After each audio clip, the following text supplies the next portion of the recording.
¡A la intifada!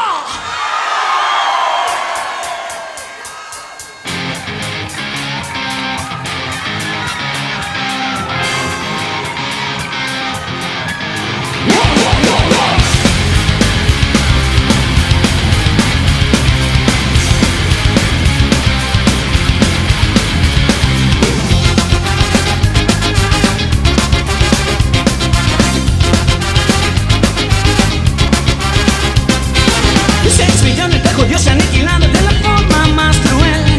Un genocidio imperialista por ejércitos fascistas de la historia hay que aprender. Las víctimas se han convertido en los verdugos, se vuelven del revés, colonizando territorios palestinos, de nuevo atentando a la sensatez. ¡Muertos, muertos! ¿En nombre de quién? ¡Muertos, muertos! De Israel. ¡Muertos, muertos! ¿En nombre de quién? ¡Muertos, muertos! De Yahvé.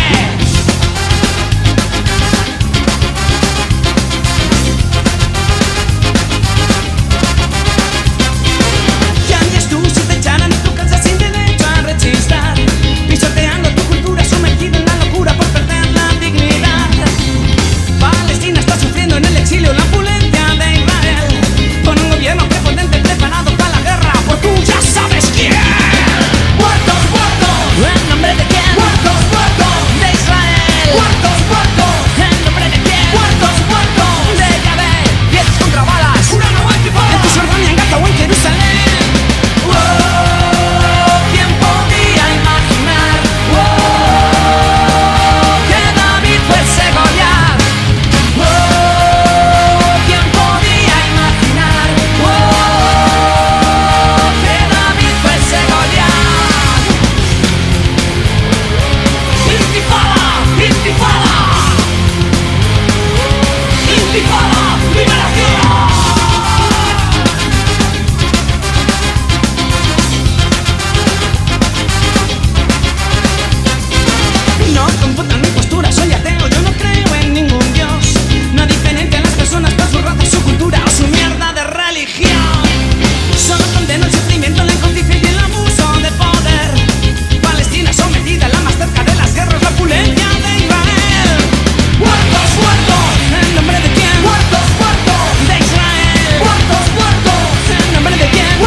¡Intifada! ¡Liberación!